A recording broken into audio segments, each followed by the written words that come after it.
So I don't think you're going to necessarily see three guys who are 6'3" out there. It leaves you pretty vulnerable defensively. But if they, if one of them happens to have a 7-foot wingspan and is a great defensive player, then that's a different story. So I think most of that depends on defensive versatility and how much you can count on a guy to guard above his position if he's small. Steve, going through a season like this, especially now with a makeshift roster, how do you balance trying to win games versus just trying to develop what you have and get these guys accustomed to playing with each other? Well, we're where we are right now, there's not really a distinction between the two. We're just trying to win, and we're playing the guys that we have. You could maybe make the case that was the situation a couple months back. We had some veteran guys with Glenn and Alec and Willie, where you could say, well, maybe you want to play the younger guards or Marquise or whatever. But now it's this is our group, and so our young players are the guys we have. They're going to play, and we want to win. And so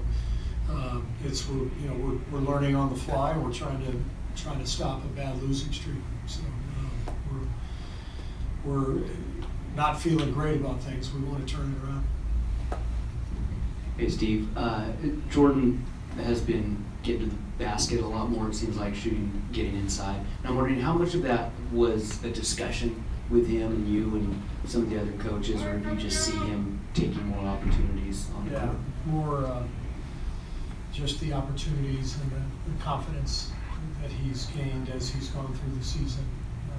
I think that's kind of what your rookie year is about, is sort of figuring things out as you go and finding where you can make an impact, how fast the game is, when to attack, when not to, that kind of thing. So I think he's getting a better sense of all that. Have you seen his outside shot improve kind of following that, or do you expect that it might just as he gets more confident? Yeah, I think it'll come.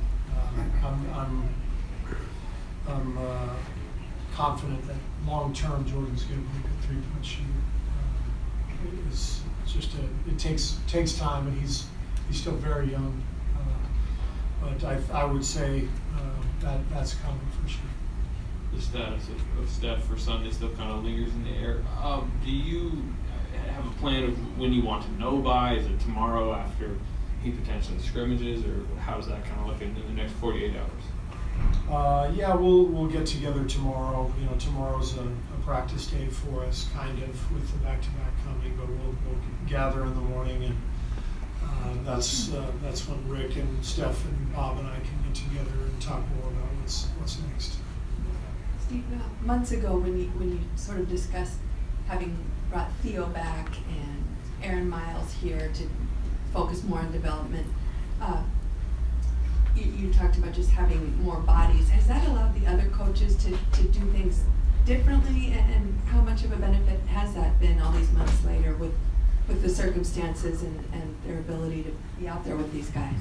Well, I don't think it's affected the work that the senior coaches have done. I mean, it's everybody's still contributing the way they have in the past. It's just putting more bodies out on the floor for development purposes, and that's important given where we are and the number of young players that we're working with, especially when you compare it to the past few years when we've been working with players who needed more rest and recovery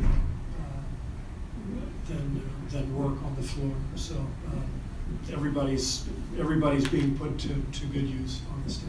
Do you sense yourself going forward with a bigger staff like this? I mean, Yeah. because of how well it's worked? Yeah, I'm very happy with how it's all played out, and we're learning things as we go and adapting on the fly as well. And but the staff's done a good job.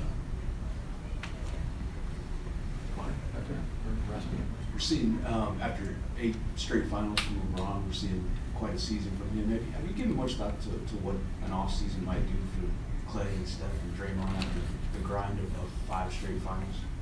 Yeah, I think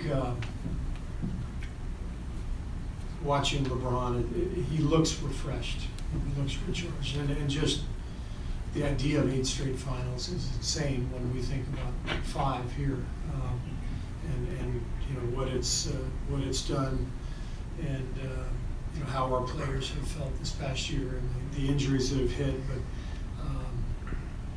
I do believe that when all is said and done, by next year's training camp, our guys should feel recharged and refreshed and ready to go.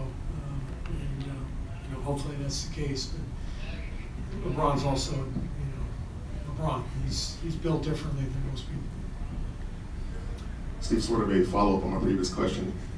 Can you isolate situations where you see development and progress, and therefore you can find contentment even though you're losing? Is that something you can deal with? Yeah, but you got to win like once in a while. I mean, it sounds like I'm making a joke, but it's really the truth. I mean, you know, what I've found over the course of this year is we absolutely feel satisfaction from watching young players grow, working with them.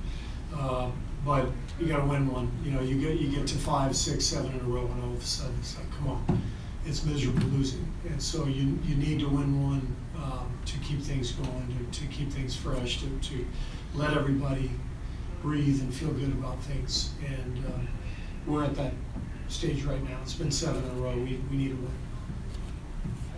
Is that it? Thanks. Cool. Thank you. Appreciate that.